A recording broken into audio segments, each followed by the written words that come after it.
गजानंद स्वामी की जय, उमापति महादेव की जय, पवन सुत हनुमान की जय, श्रुति माता की जय, नव दुर्गा देवी महारानी की जय। Please stand as we join.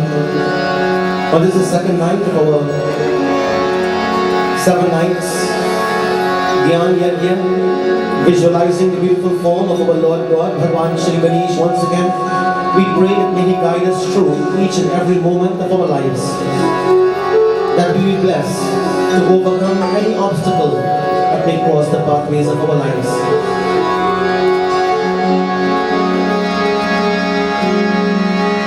Om Gananam Tva Ganapativam Havamahe Kavim Kavinamupamashravastamam Jeshtarajam Brahmanam Brahmanaspatana Shrunvannoti Visida Sadhanam. Om Shri Mahaganapataye Namaha. Om Shanti Shanti Shanti. Om Bhadram Karnebhi Shruniyam Devaah Bhadram Pashyemakshaviryajatraah Sthirairangai Stushtvagam Sastanobhihi Vyashema Devahitam Yadayuhu Swasti na Indro Vridhashvaah Swasti na Pusha Vishwavedaah Swasti na Stakshorarishtanemihi Swasti no Bruhaspatir Dadato. Om Shanti Shanti Shanti. Om Yaschandra Samrishabho Vishwarupah Chandobhyodhyamrata Sambhavova Samendro Vedaya Spurnoto Amritasya Devadharano Bhuyasam Shariram Me Vicharshanam Jihva Me Madhumattama Karnabhyamboli Vishruvam Brahmana Doshosi Medaya Pihitah Shrutam Me Gopaya. Om Shanti Shanti Shanti. Om Akandamandalakaram Vyaptam Yena Characharam Tatpadam Darshitam Yena Tasmai Shri Gurave Namaha. Om Ajnanatimirandasya Jnananjana Shalakaya Chakshurunmilitam Yena Tasmai Shri Gurave Namaha. Tasmai Shri Gurave Namaha. Om Gurur Brahma Gurur Vishnu Gurudevo Maheshwarah Guru Eva Param Brahma Tasmai Shri Gurave Namaha. Tasmai Shri Gurave Namaha. Om Shri Bhavanandaya Namaha. Om Shri Chinmayanandaya Namaha. Om Shri Gurudattaya Namaha. Om Shri Satya Sai Ishwaraya Namaha. Om Shri Shankaraya Namaha. Om Tapovanaya Namaha. Om Shri Vyasdevaya Namaha. Om Shri Tulsidasaya Namaha. Om Shri Sadgurudevaya Namaha. Om Namah Shivaya.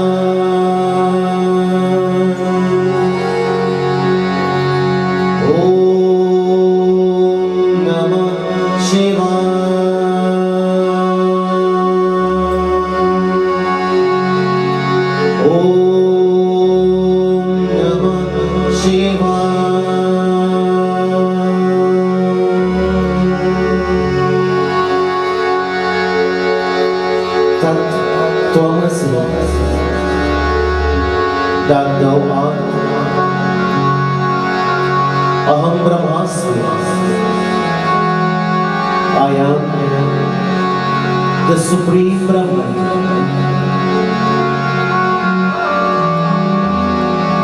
I pervade the entire universe.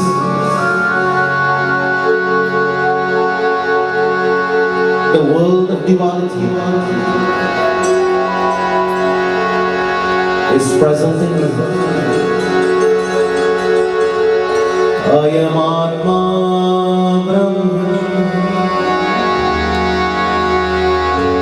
ॐ नमः शिवाय।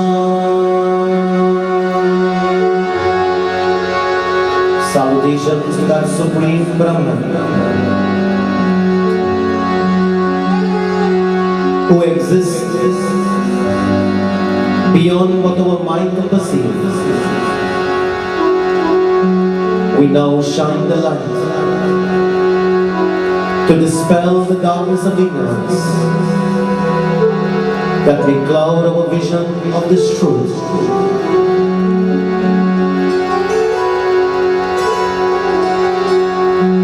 Om Jai Jagadish Hare Swami Jai Jagadish Hare Bhakta Jano ke sankat Das Jano ke sankat Kshan mein dur kare Om Jai Jagadish Hare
हो एक गोचर सबके प्राणपति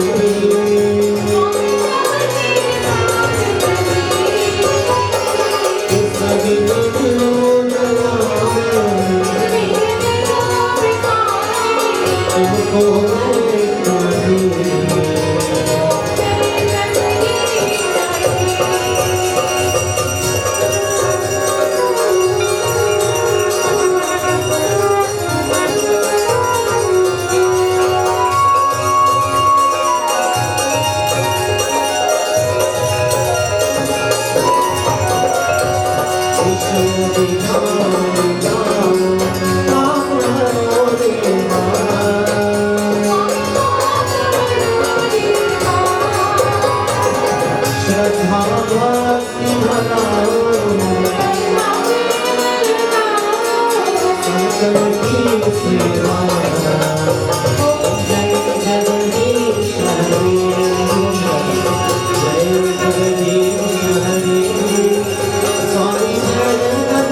उमापति महादेव की जय, सद्गुरुनाथ महाराज की जय, श्रुति माता की जय।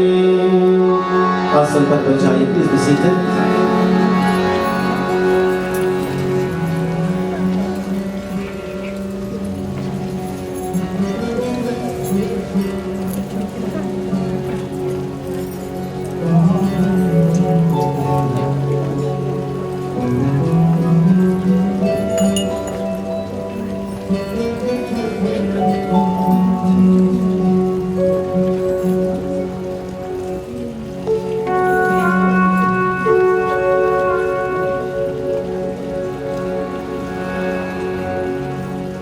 President of the National Council of Indian Culture, Shri Pandit Dr. Divali Nagar Sharma ji and Mrs. Sharma, the Chairman of Divali Nagar 2019, Shri Sahadev Partak ji, Ms.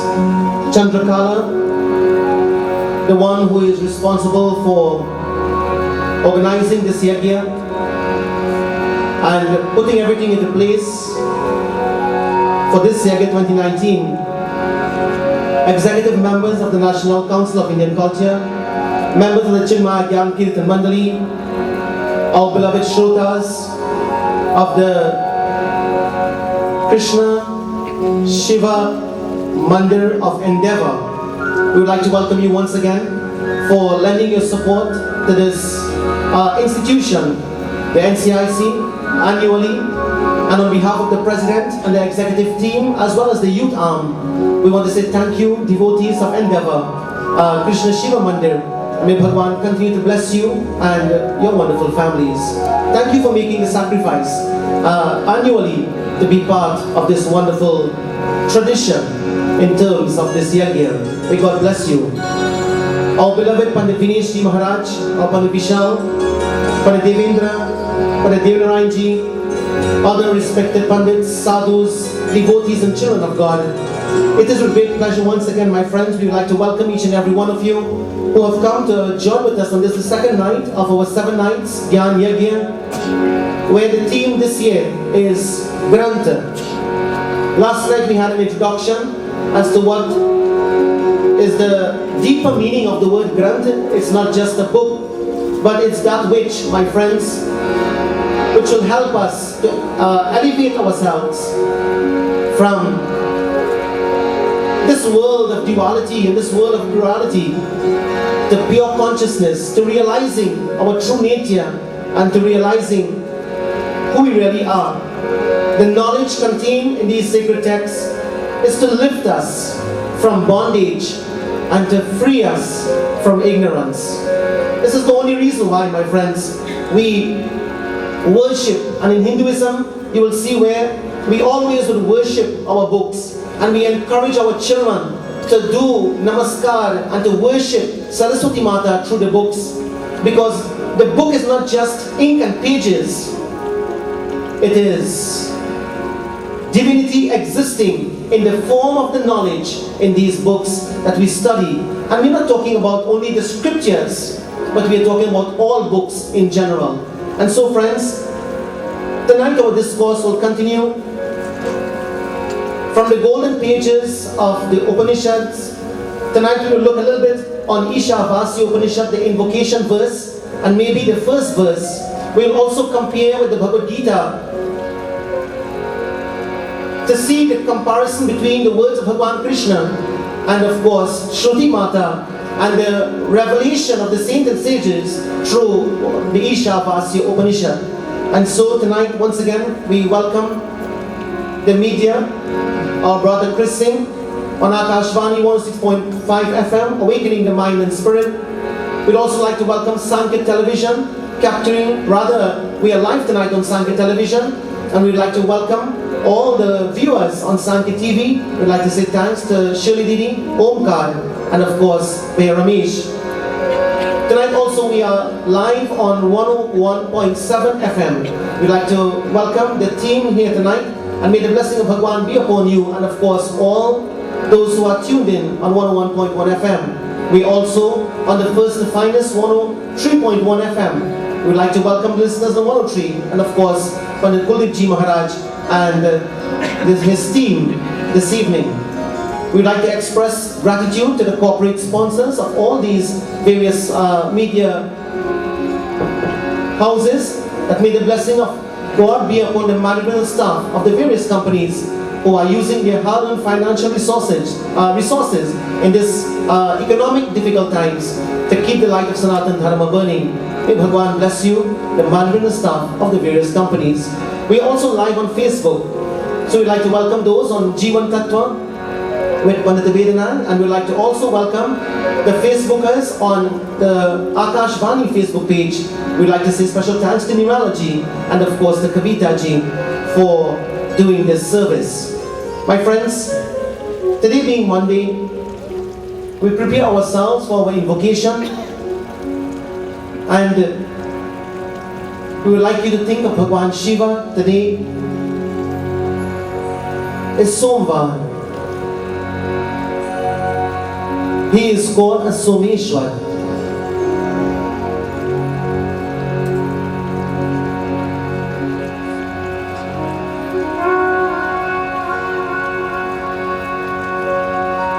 The world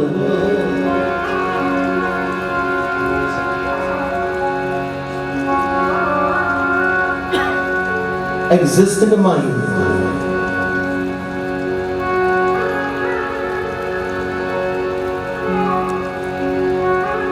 Chidananda Rupa Shivoham Shivoham.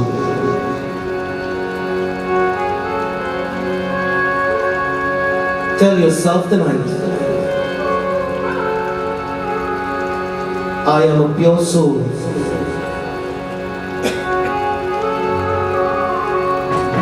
I am a peaceful soul.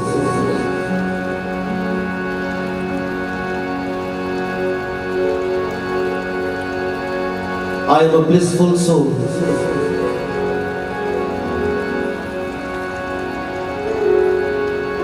I am beyond the worries, the heartaches, and negativities that the world may try to throw at me. I am beyond them all. I am pure. I am happy.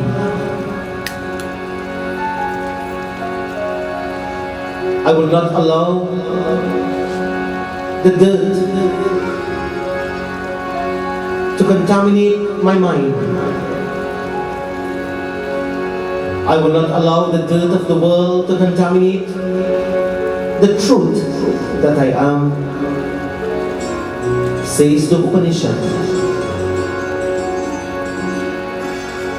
I am complete. I am whole. Bhagwan Shiva, sitting on Mount Kailash, he sits in meditation and he repeats, Aham Brahmasmi,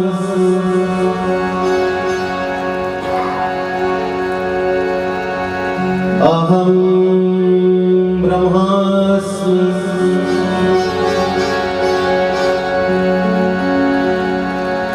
Aham Brahmasmi,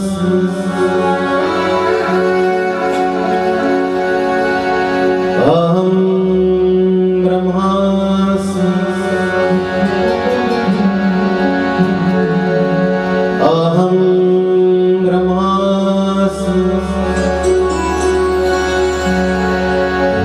I am Brahman. I am the pure soul. The Mahavakya,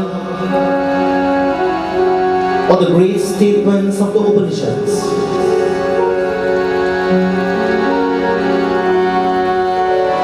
Tattvam Asi Ayam Atma Brahma.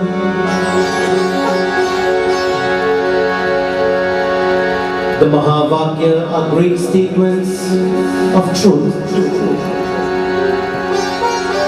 When chanted, we realize that we are the truth. I am the truth. Bhagwan Shiva, in this contemplation meditation, drops the world from the mind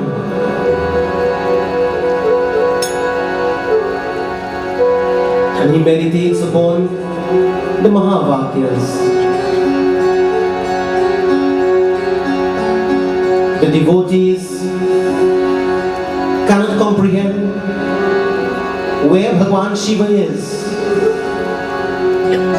Physically they can comprehend, but mentally he is way beyond what they can comprehend. And so to bring him back, they worship him. Brahma Murari Surarchitalingam Nirmal Bhasit Shobhitalingam Janma Jadukha Vinashakalingam Tat Pranamami Sada Shivalingam. Oh Bhagwan Shiva, we do not know where you are mentally. Our physical eyes can see you, our hands can touch you. We offer the offerings of samagri to you, the puja samagri, doodh, ghee, naivedya, phool, arati. We offer all the ingredients to Prabhu, but we cannot comprehend your greatness. We cannot comprehend where your mind is. For we are caught in this janma jadukha. We are caught in this sansar. We are caught in the misery of this world, the worries of this world, the anxiety, the troubles. Please, free us, O Prabhu. Janma jadukha vinashakalingam Tat pranamami Sada Shivalingam. Everyone, Om Namah Shivaya, Om Namah Shivaya, Om Namah Shivaya, Om Namah Shivaya, Om Namah Shivaya.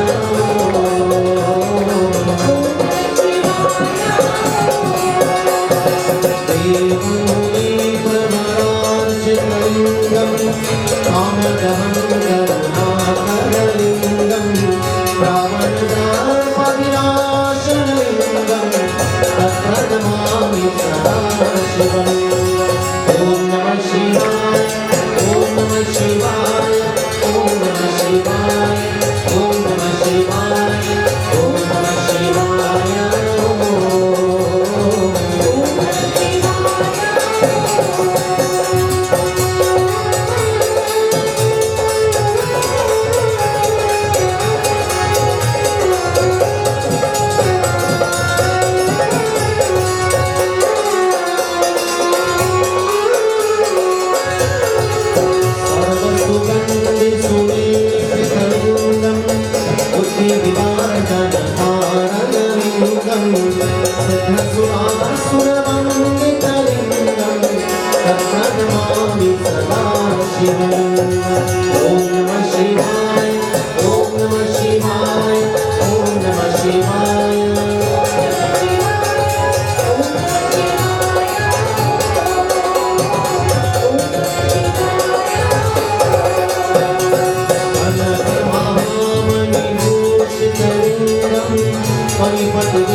Bhagavad Gita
लिंगाष्टकमिदं पुण्यं यपते शिवसन्निधौ शिवलोकमवाप्नोति शिवेन सह मोदते शिवेन सह मोदते।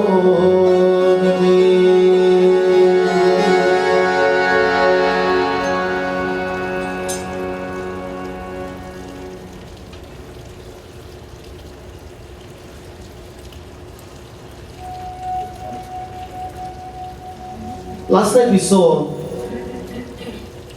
where the great saints and sages of ancient times, thousands and thousands of years, way before we can ever imagine, they were able to tap into the Akash, they were able to tap into the universe, where this knowledge of the Supreme Self or the Brahman is existing, because we saw that when creation comes into being, when creation manifests itself, at that time Bhagavan will send a Manu.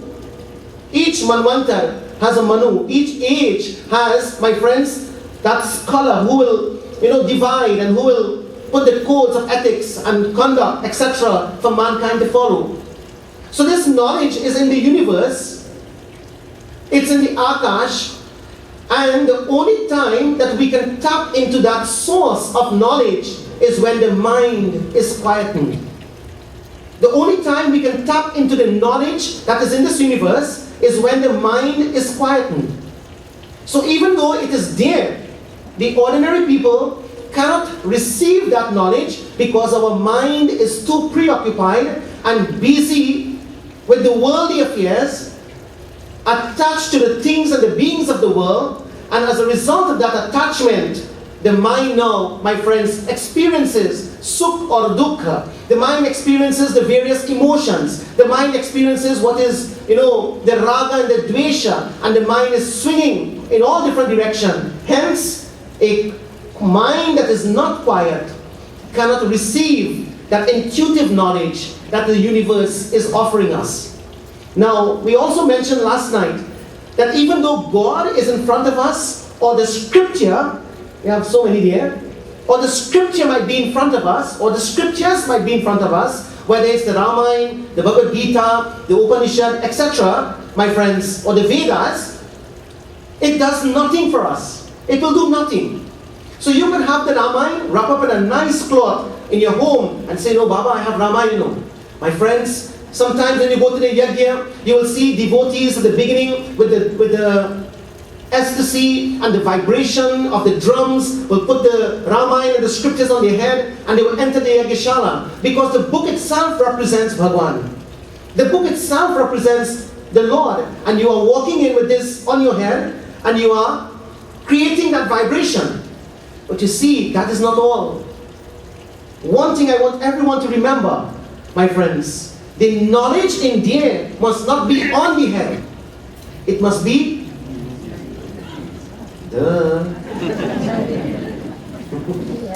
isn't it?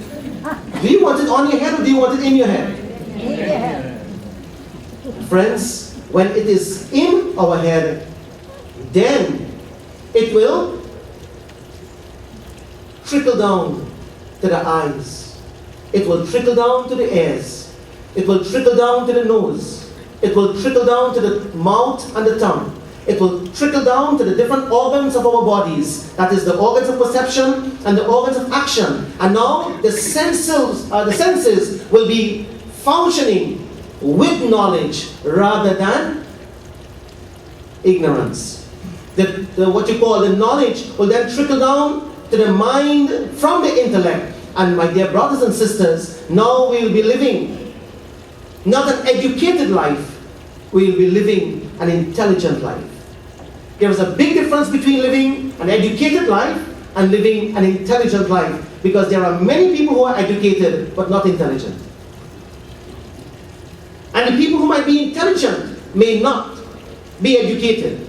Intelligence means when this knowledge now becomes part of our everyday life and our everyday living. Intelligence means where this knowledge having become one with me, I am now, like Swami Tejamananji gives a very beautiful example where one person was there, one man, one husband, and he was an alcoholic, and the husband came home and he told the wife, make me tea.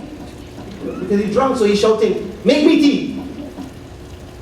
So the wife got really scared and she went quickly to the kitchen and she prepared the tea and she brought it for him.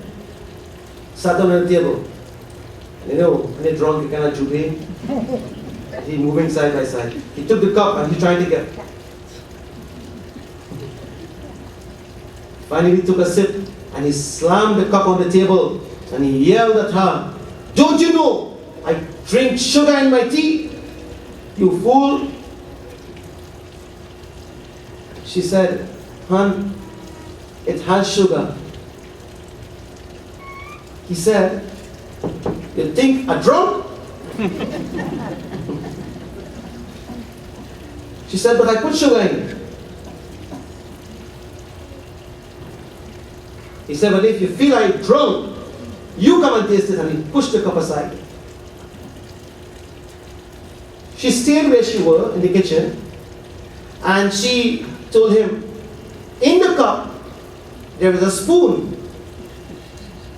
Just take the spoon and stir the tea in the cup and then taste it. So he did exactly that. He stirred the tea and the sugar that was lying at the bottom of the cup was then melted when it was stirred, and now that sugar became part of every drop of the tea that was in the cup. Before, it was just lying at the bottom.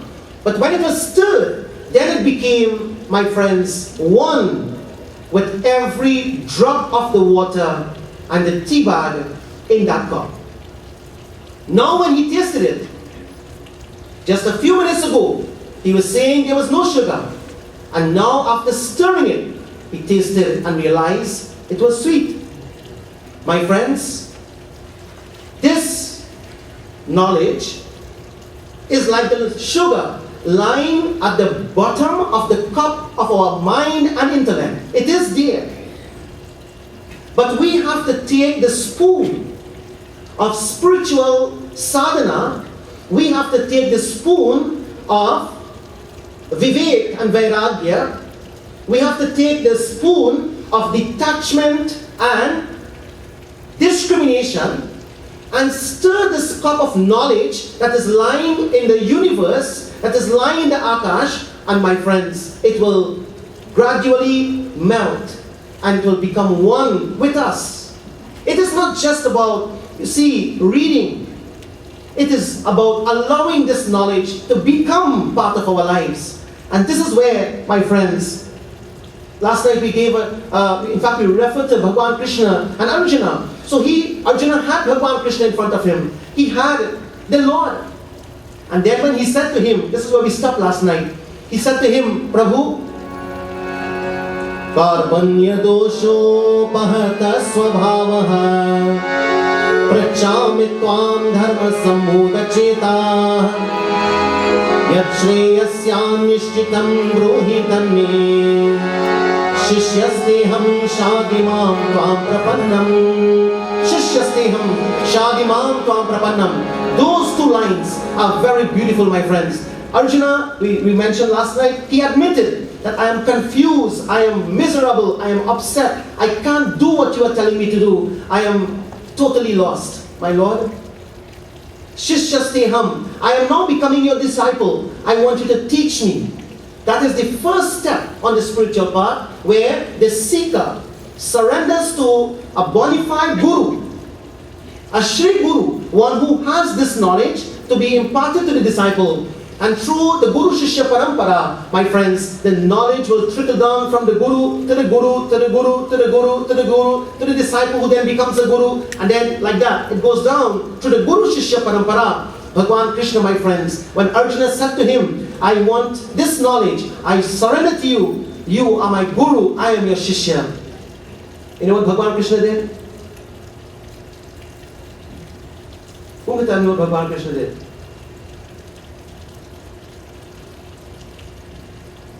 Bhagavan Krishna did not. Said, Arjuna, hold on a second. Wait, let me pull up the book. And start to read for Arjuna. Bhagavan Krishna tapped into the universal source of knowledge. Bhagavan Krishna tapped into the universe where this knowledge already is. And it started flowing towards Bhagavan Krishna and from Krishna to Arjuna. At the end of 700 verses, Arjuna, my friends, realized that all that Bhagavan Krishna said was indeed that which will change my life. And then he said to Bhagavan, he says, my Lord, my ignorance has now gone. You see, friends, where there is knowledge, there will be ignorance. Where there is knowledge, there cannot be ignorance. Where there is knowledge, there cannot be sorrow. Where there is knowledge, there cannot be what you call unhappiness. Where there is knowledge, there cannot be conflict. Bhagavan Krishna, having tapped into that source, gave this knowledge to Arjuna. And friends, this is the knowledge that you and I are seeking in this dark age of Kali Yuga. The knowledge that Krishna gave to Arjuna, Bhagavan Vedyashti put the pen and leaves. Long ago was leaves. He wrote it down. But in the interests of the different age that will come. And friends, this is why these Vedas and these scriptures stood the test of time. It is eternal. It could never perish. Your knowledge, your Sanatan Dharma knowledge can never perish. It's in the universe. It will never die. Believe this, my friends. This is why. How many times you all have sung the Ramayana Arti? You sung the Ramayana Arti, Didi? How many times? How many times in your mandir you sung? Ramayana Arti. Every, probably, Jai Bhagwan. More than thousands of times. Isn't it? You know what the Ramayana is? Charu Veda Purana Ashtadasa Chahu Shastra Sab Grantan Koras Muni Janadhana Santan Ko Sarvasa Sarayam Shasam Mat Sabhi Ki Arati Shri Ramayan Ji Ki Charu Veda Purana Ashtadasa. In the Ramayana of Goswami Tulsidas Ji, Charu Veda, the 4 Vedas are there. Charu Veda, Shastra Sabha, all the Shastras are there in the Ramayana.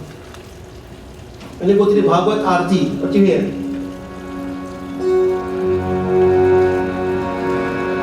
Bhagavad Arti says, Bhagavat Bhagavan ki hai आरती पापियों को पाप से है तारती ये अमर ग्रंथ ये मुक्ति पंथ ये पंचम वेद निराला पंचम वेद निराला my friends it is amar ग्रंथ है amar means what you all study RT amar means eternal amara grantha hai granth comes there so amara grantha hai meaning it is an eternal book of knowledge ye amara grantha ye mukti pantha ye that grants mukti that grants salvation panchama veda nirala it's the light of the Pancha Veda, the Panch or the 5th Veda. So you have the Rig, Yajur, Samana, Tharva Veda. But the Bhagavad Mahapuran, a Bhakti Grantha, is also, my friends, considered to be the 5th Veda. My dear brothers and sisters, God have blessed each and every one of us with our senses. We all perceive the world and take our perceptions to be real. But the question we must ask, what we see, smell, taste, touch or hear, are they real? Take a silent moment. What you see, smell, taste, touch and hear, meaning the objective world, we perceive it to be real. Is it so? Just think.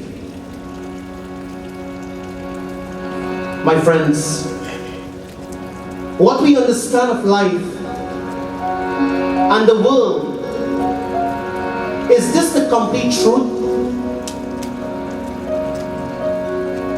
Such fundamental questions may seem redundant or even scary to the unthinking mind. Even modern science, my friends, proves that our experience of the world is relative, incomplete, or at times totally unreal. Even science today proves this.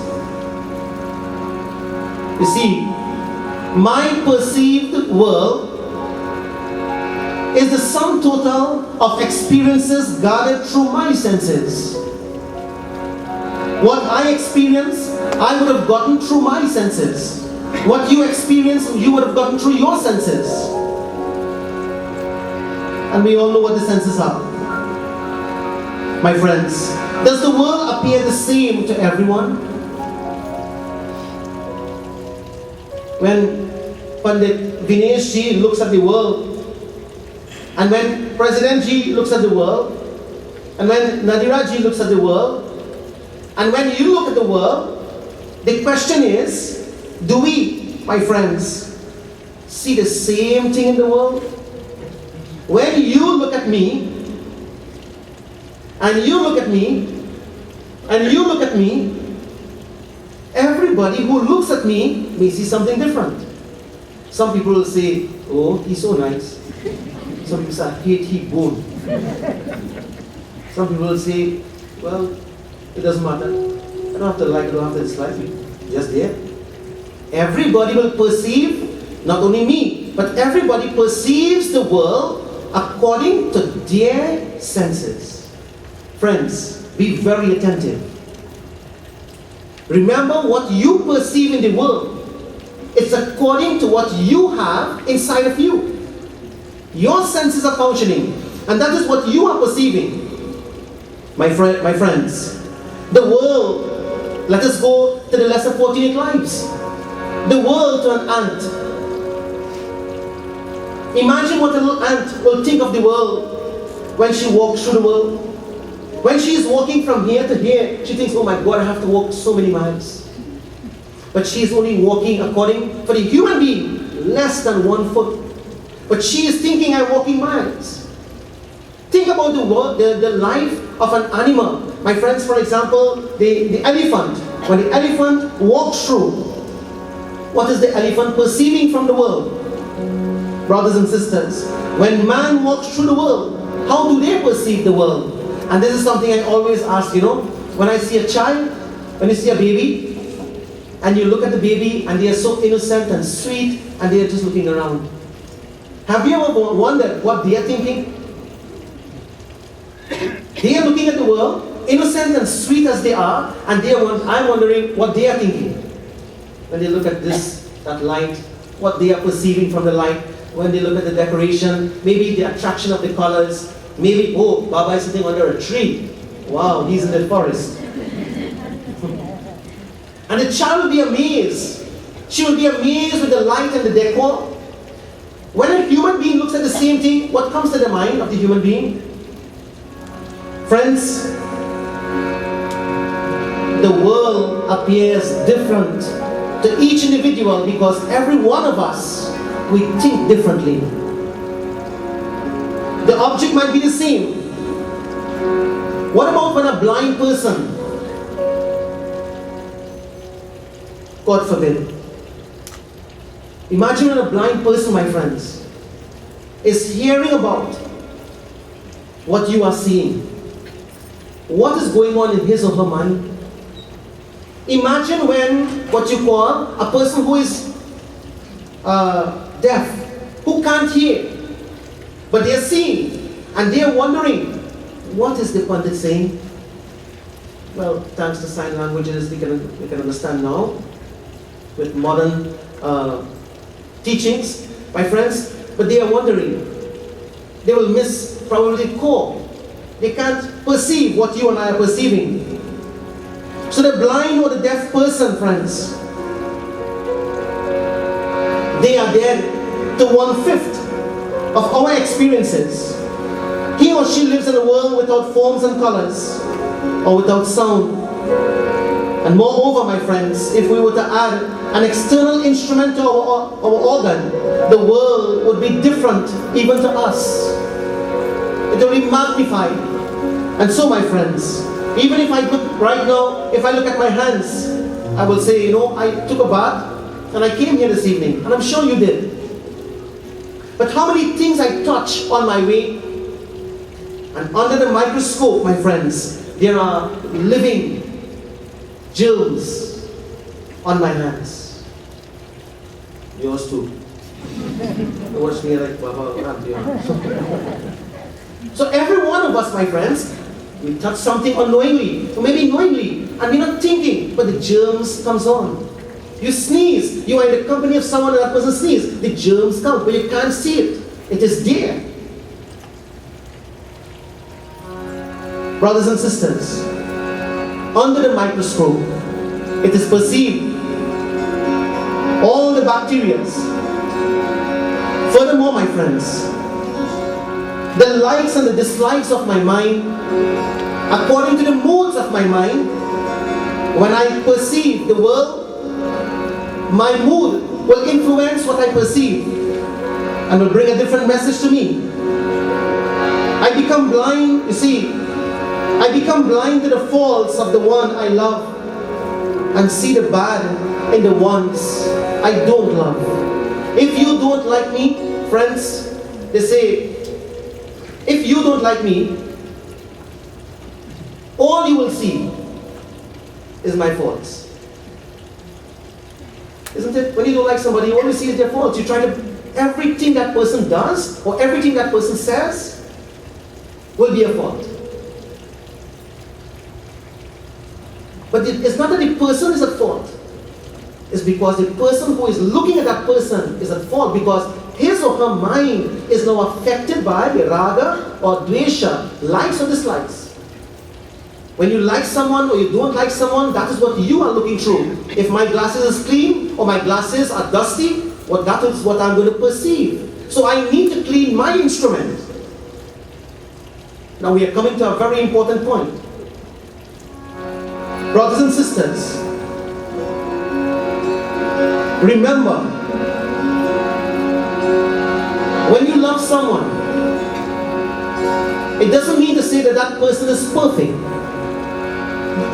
but it means that your heart has melted with love, and all you are seeing is beauty, and all you are seeing is faultlessness. If your mind is attacked by dislike, then all you will see is faults rather than beauty. All you will see is bad rather than good. So now your mind is influencing what you perceive.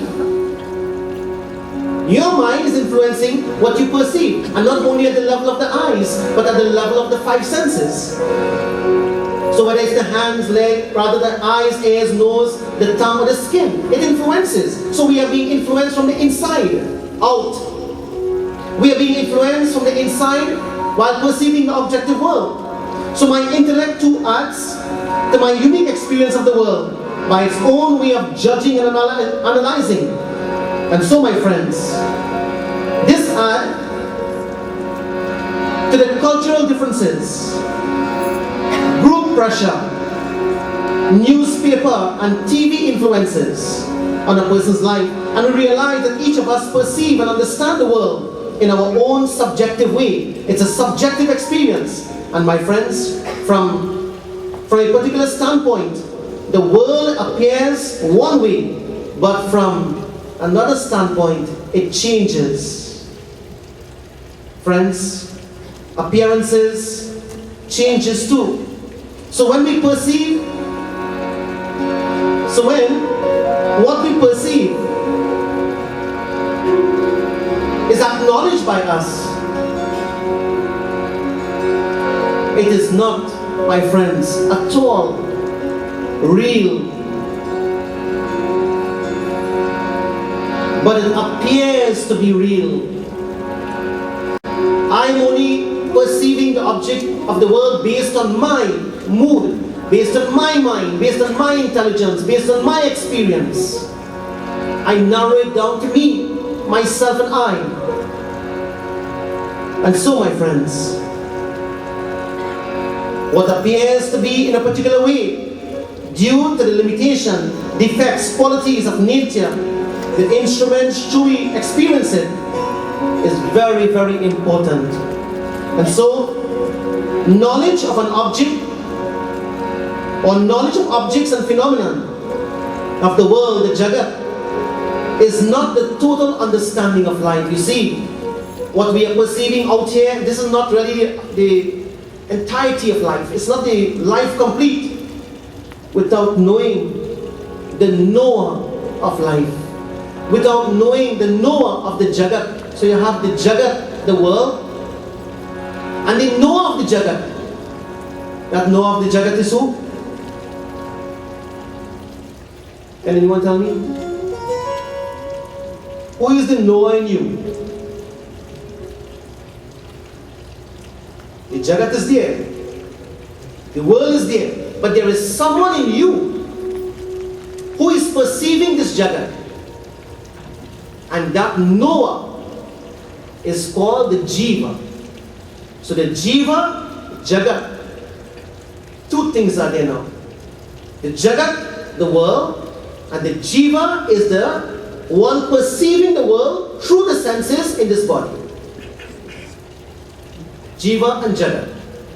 Now, my friends, if the Jiva is there and the Jagat is there, such knowledge is incomplete, because we know that we have neither, we know that we didn't create the world and we didn't create ourselves. So there must be someone who created the world and who created us. Question: who created the world? Who created you?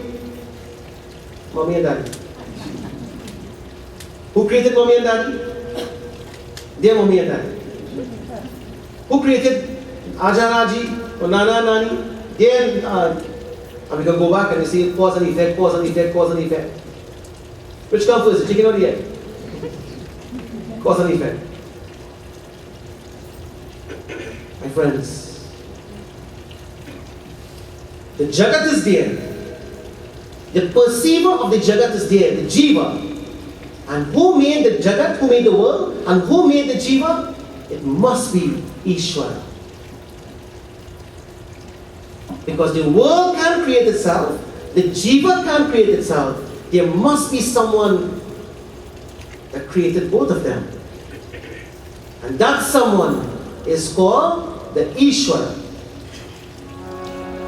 Hence, this creator Ishvara of this world, of things and beings, cannot be perceived by the ordinary senses. My friends, only with the understanding of Jiva, Jagat and Ishvara, their interrelation and true nature, we can know the complete truth. We realize that at present, ours is a very limited view of life. Because what we are perceiving, my friends, is based on where we are. And if we are low in stature or in thinking, that is what we are going to perceive. But if we rise, we perceive, my friends, beyond the senses. Therefore, it is said in our Upanishad, Ekam Sat Vipra Bahuda Vadanti. Ekam Sat Vipra Bahuda Vadanti. My friends, truth is one. Ekam Sat, truth is one. Vipra Bahuda Vadanti. And the wise speak of it in many different ways. Now this is very important. Truth is one, but the wise speak of it in different ways. Now, be attentive again. Remember how many different teachers we have, how many different great masters we have, how many different gurus we have, how many great realized souls we have.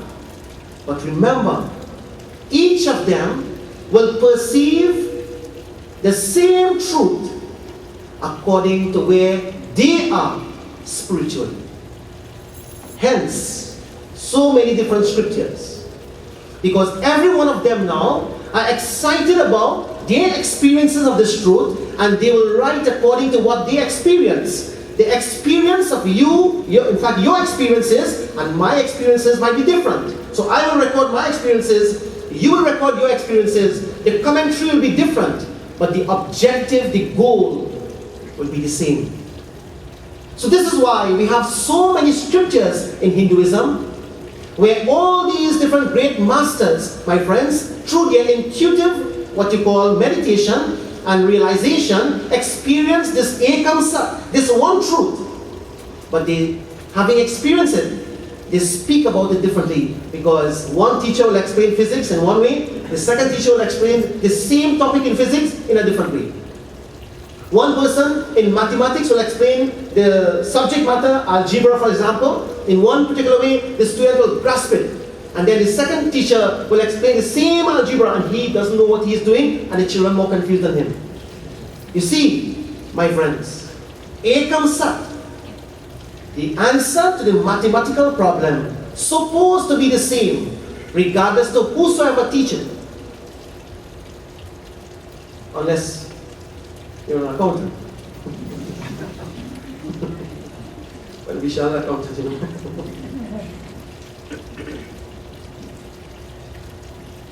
They say 2 and 2 is how much? And when you ask your accountant, 2 and 2, what he says? No. He said, how much you want it to be? The answer to the problem, my friends, the answer is supposed to be the same. The method of teaching is different. So Ekam Sat, this Ekam Sat is one. This truth behind creation is one. But people teach it differently. They express it differently. Nothing is wrong with that. Every person here tonight, and every person on Sanka television, and everybody on Facebook, and everybody on the radios, or the radio stations, will listen and they will get something different.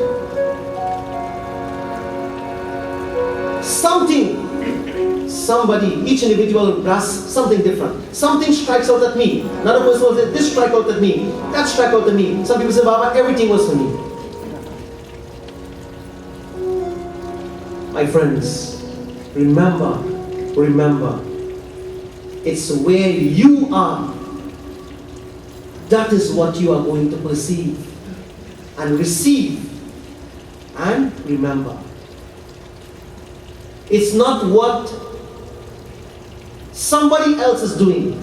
It's what you are doing and where you keep yourself, and not in a physical way. We are talking in a mental and intellectual way.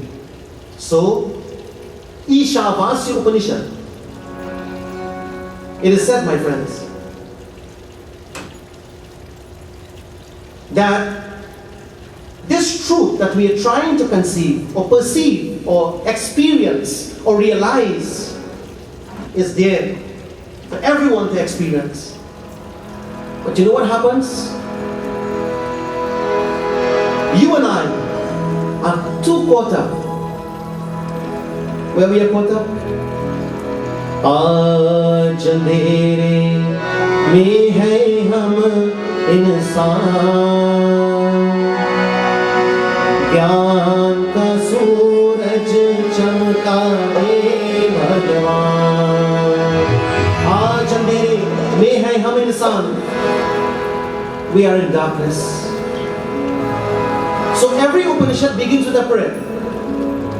Every scripture begins with a Mangalachan, you call it, invocational verses. The Ramayana has the Sumiran, the Bhagavad has the Sumiran, all the Puranas have Sumiran.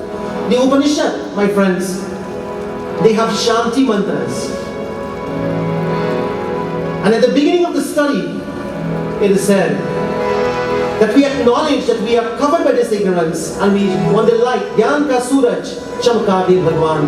Bhagwan, आज अंधेरे में है हम इंसान, ज्ञान का सूरज चमका दे भगवान।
तिहारी प्रभु संतान तिहारी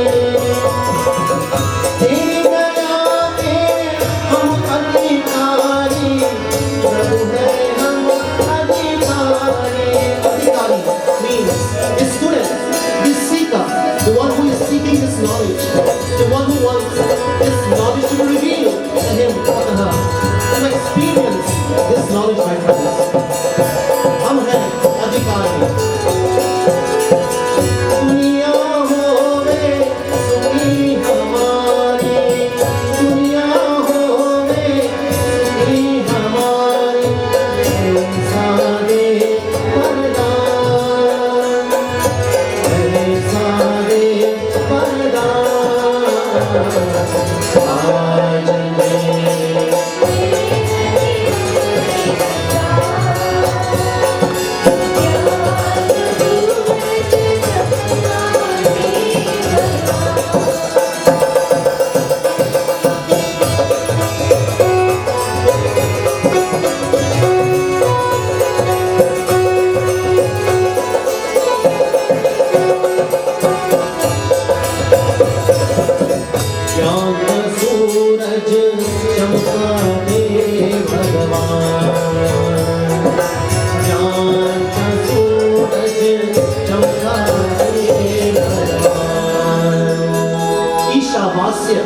Upanishad begins with the Shanti mantra, and friends, it begins with a mantra that everyone knows. It says, Om Purnamadah Purnamidam Purnat Purnamudachyate Purnasya Purnamadaya Purnamevavashishyate Om Shanti Shanti Shanti. Ishavasya Upanishad begins with this Shanti mantra. So we would have explained sometime in the past about the meaning of Shanti, Shanti, Shanti, and why I say it 3 times. And just to touch on it and move on, the first Shanti means that if there are any type of disturbances in my life, you have 3 types there, Adi Daivik, Adi Bhautik, and Adhyatmik.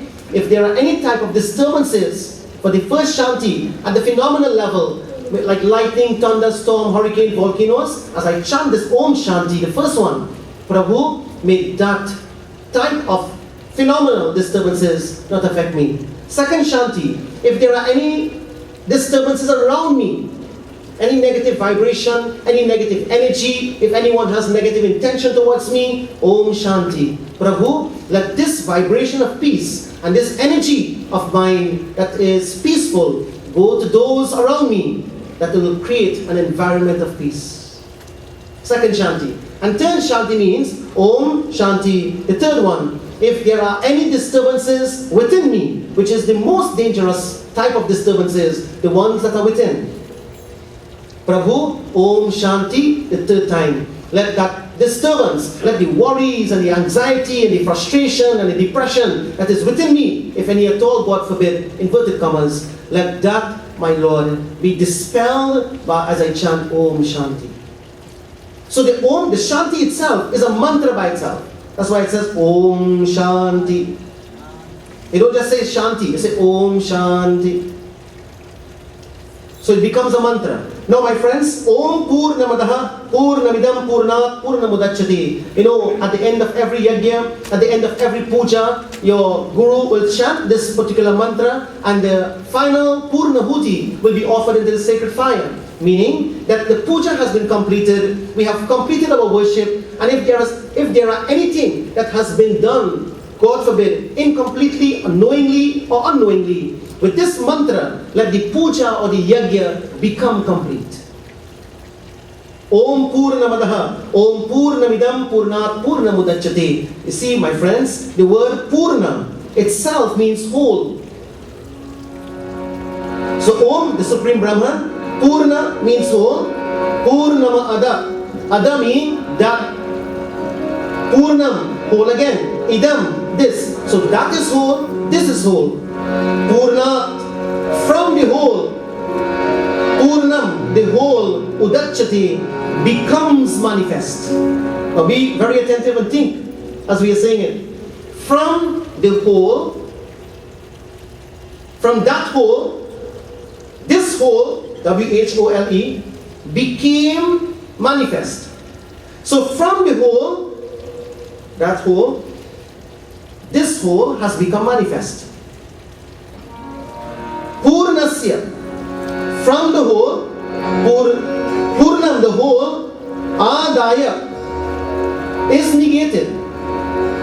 Purnam, Eva, Avashishyate, but yet it remains whole. So from the whole, the whole world has come from that whole, but yet, even though it came from it, that whole remains the same. Now, an example.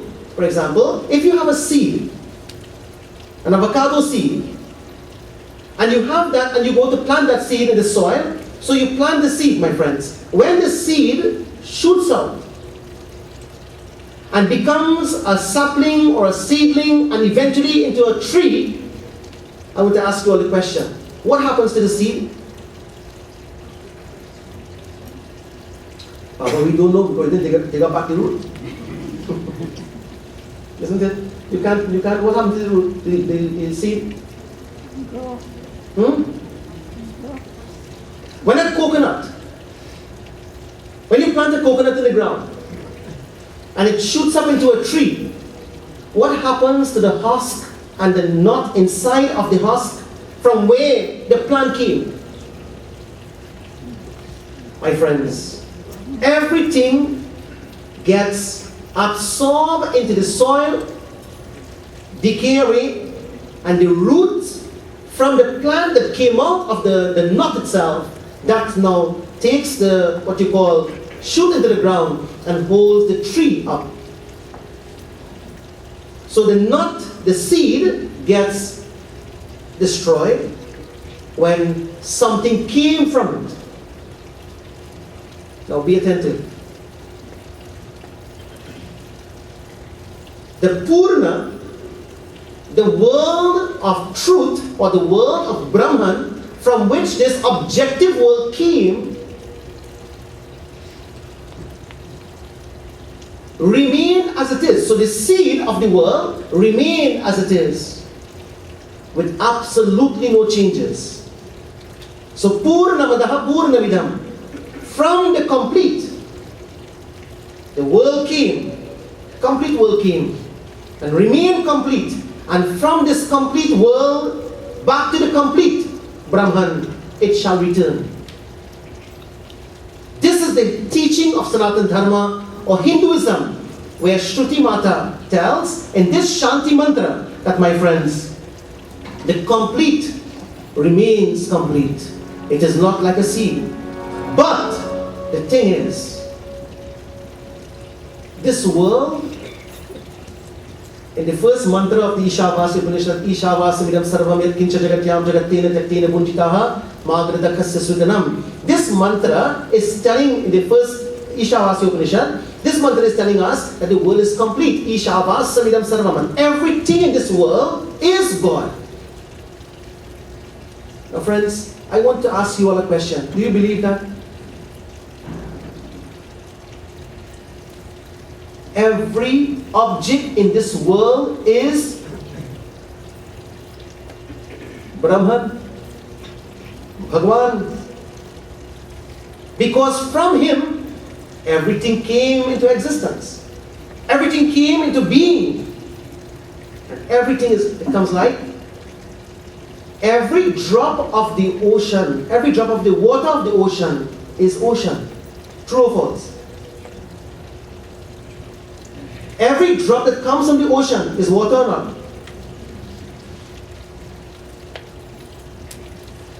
Every kalsa on the bedi, is it mud or not? Clay.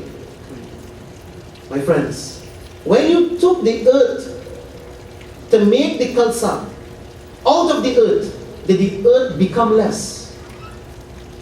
Yes or no? The earth did not become less. When you take a bucket of water from the ocean, does the ocean become less?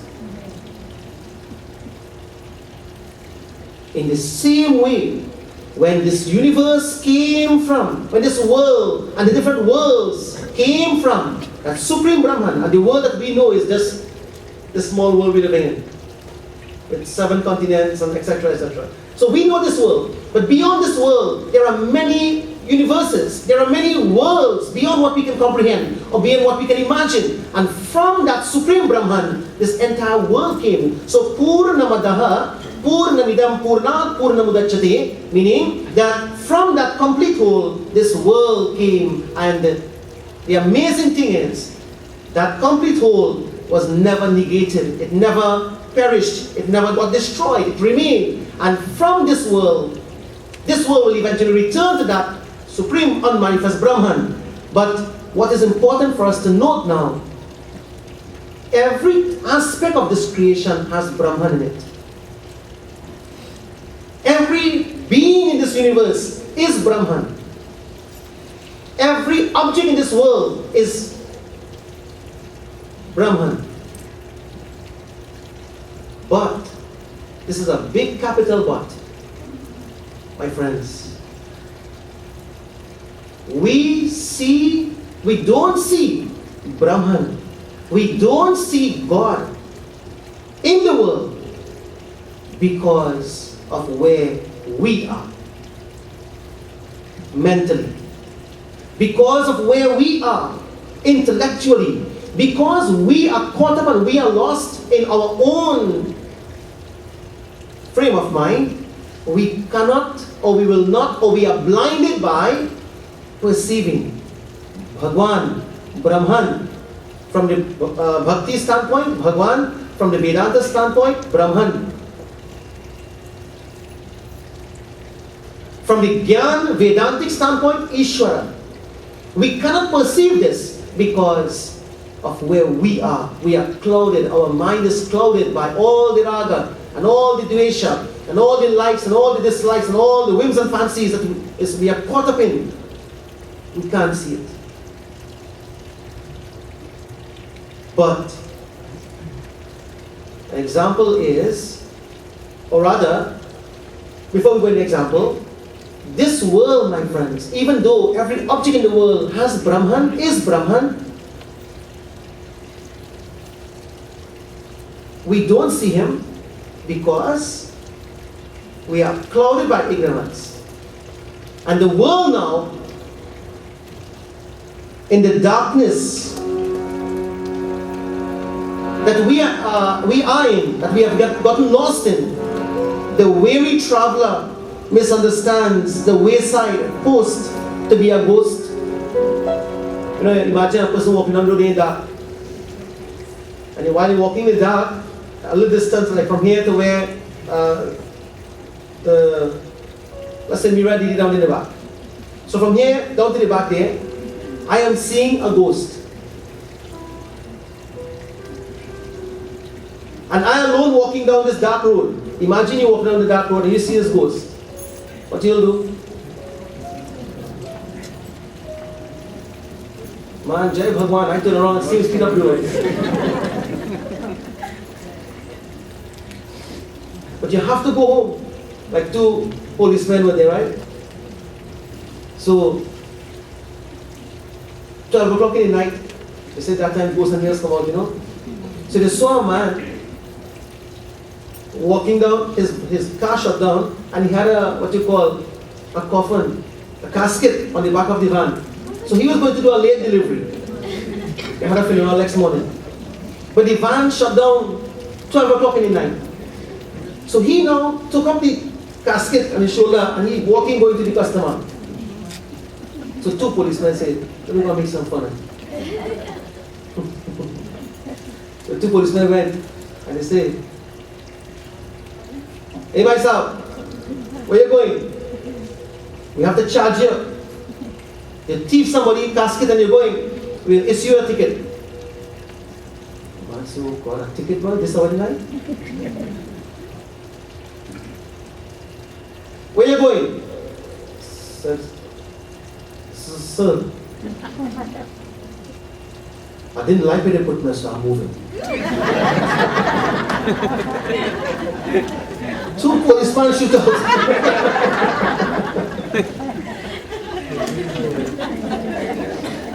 The policemen got scared. Because now they thought that they were talking to a dead man who was buried. And he didn't like where he was buried, so he moved.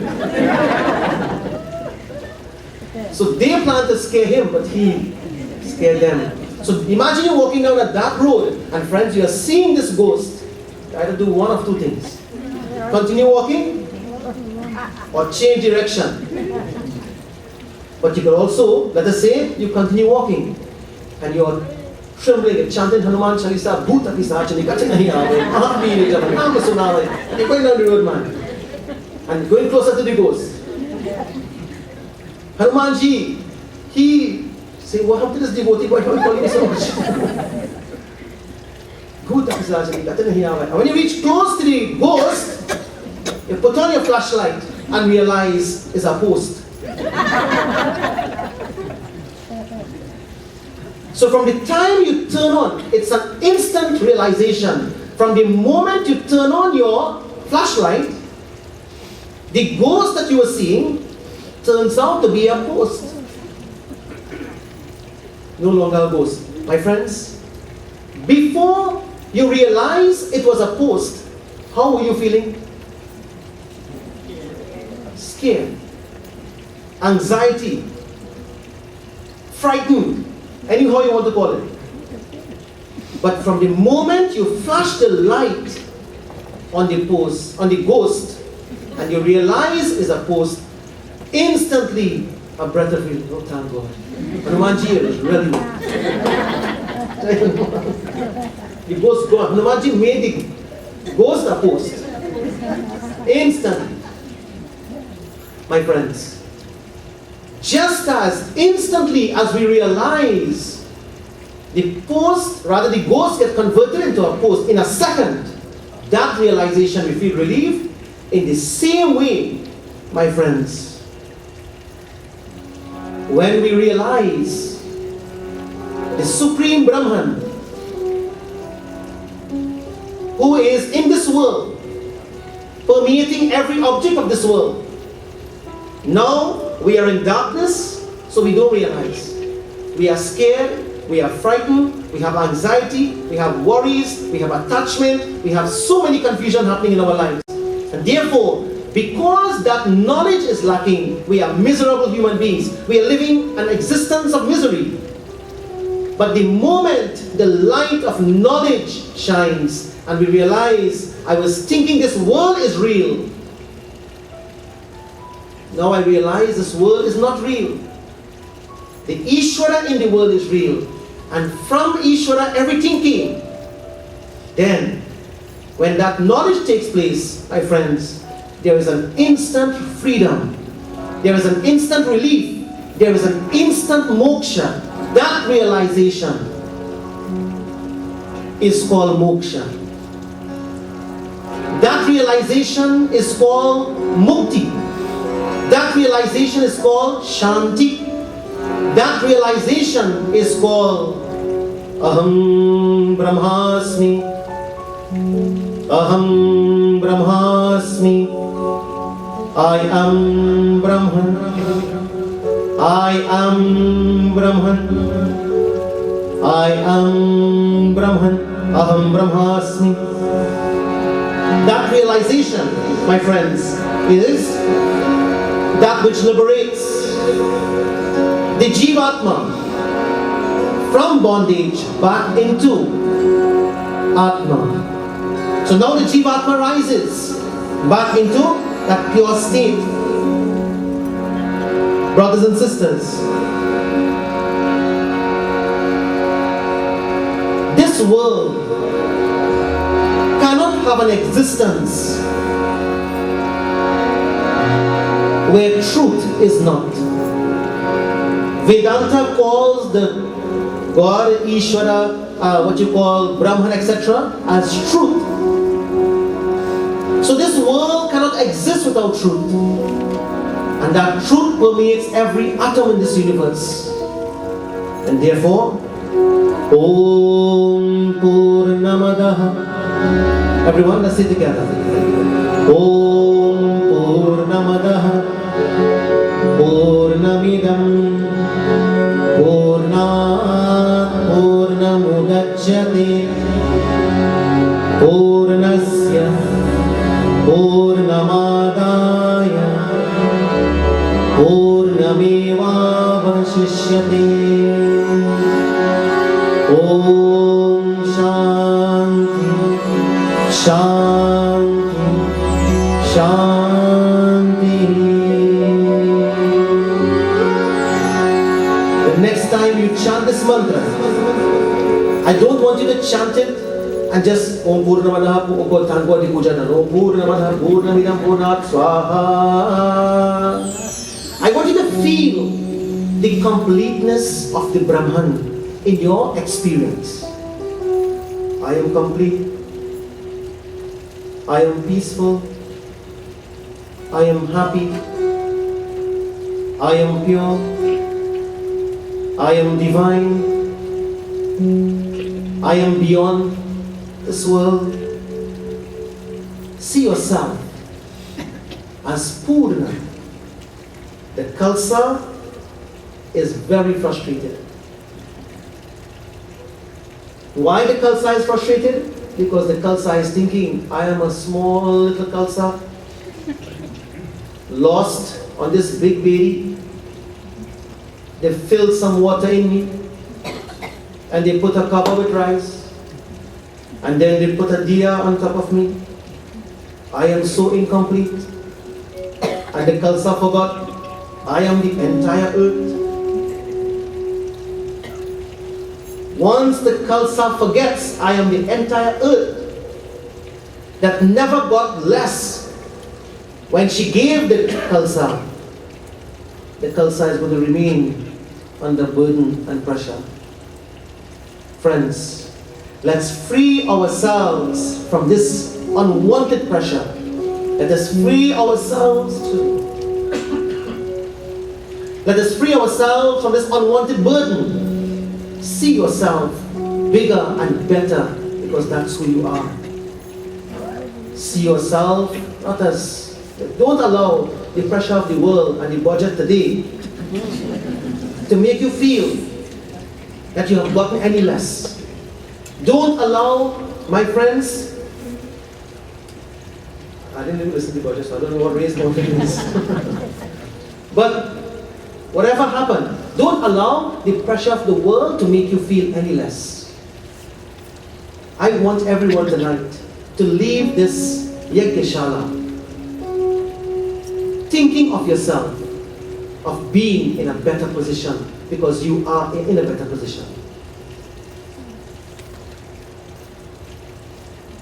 Don't look at the world through dirty glasses. Look at the world through clean glasses. Don't perceive the world with a clouded mind. Don't perceive people with raga and dvesha, likes and dislikes. Free your mind and look at the world for what it is. And you will see the Jagat. You, the Jiva, will perceive the Jagat from the perspective of Ishvara. And that Jiva, Jagat and Ishvara are really one. That oneness is Ekam Sat, Vipra Bahuda Vadanti. That oneness, my friends, is the truth of our Upanishads.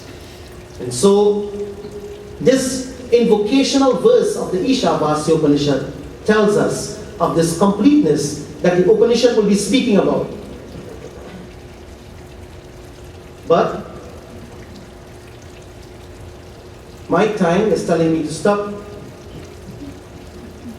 So therefore, we don't have a choice but to obey the command of time.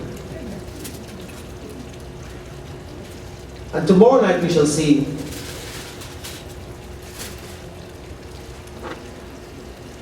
we shall continue rather, but just one verse more of this Upanishad, and then we'll move on to another, what you call Upanishad. And we will see, so many different things are there, and I want everyone to have a bigger picture of what it is. So since we are studying Granth, this Ishavasya Granth is telling us of this oneness in the invocational verse. And you have many. Can I ask you a question? What's the difference between, sometimes you see shloka and sometimes you see stuti? What's the difference between a stuti and a shloka?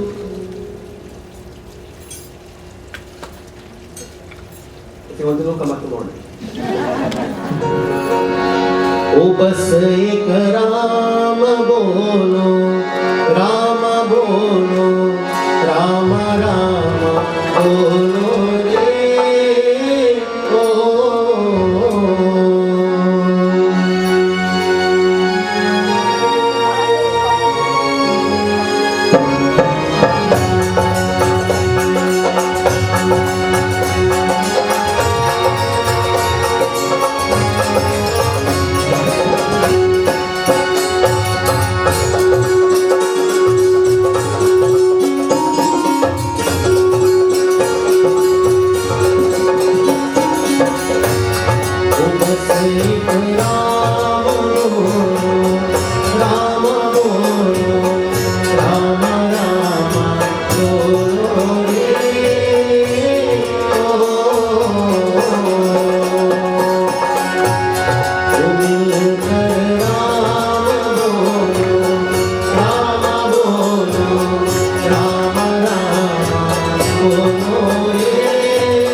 Without further ado, as all please stand as we join in our Purnahuti offering and final arati. Om Purnamadaha Purnamidam Purnat Purnamudachyate Purnasya Purnamadaya Purnameva Vashishyate Om Sarvam Vai Purnagam Swaha Om Sarvapapaharam Divyam Gangeyam Nirmalam Jalam आचमन्यं मया दत्तं गृहाण परमेश्वरम् ओम श्री गंगा आचमनीयं समर्पयामि ओम वनस्पतिरसो भूतो गन्धाद्यो गन्धरोत्तम आग्र्य सर्वदेवानां धूपोऽयं प्रति गृह्यताम् धूपोऽयं प्रति गृह्यताम्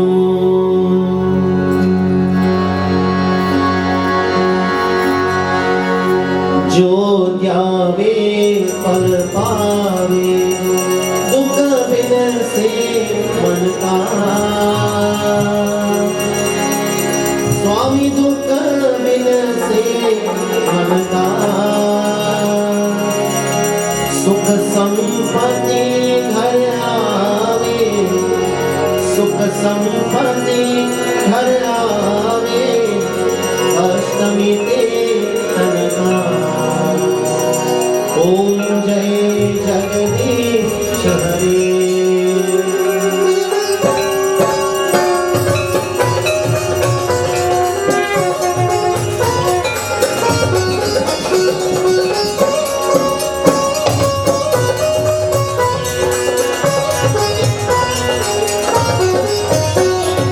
मात पिता तुम्हें शरण हो इसकी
दयाहीनं भक्तिहीनं जनार्दन यत्पूजितं मया देव परिपूर्णं तदस्तु मे त्वमेव माता च पिता त्वमेव बन्धुः च सखा त्वमेव विद्या द्रविणं त्वमेव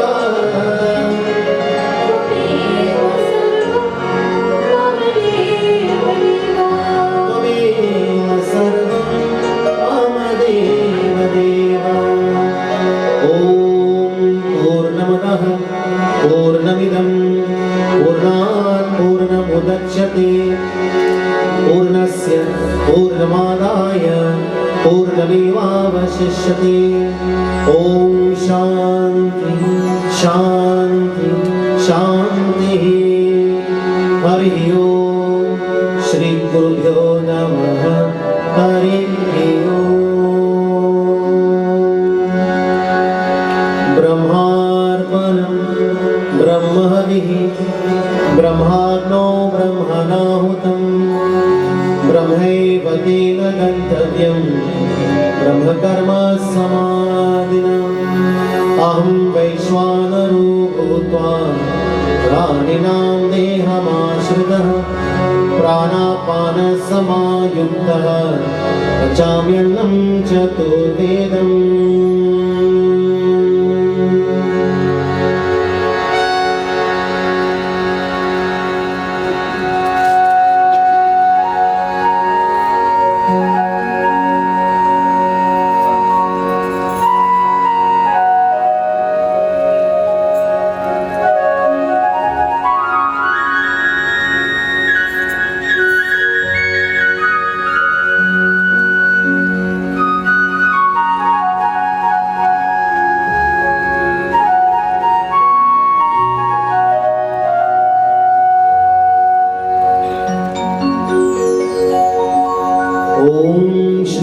कृष्णार्पणमस्तु। प्रेम स्फुरी वृंदावन विहारी लाल की जय। उमापति महादेव की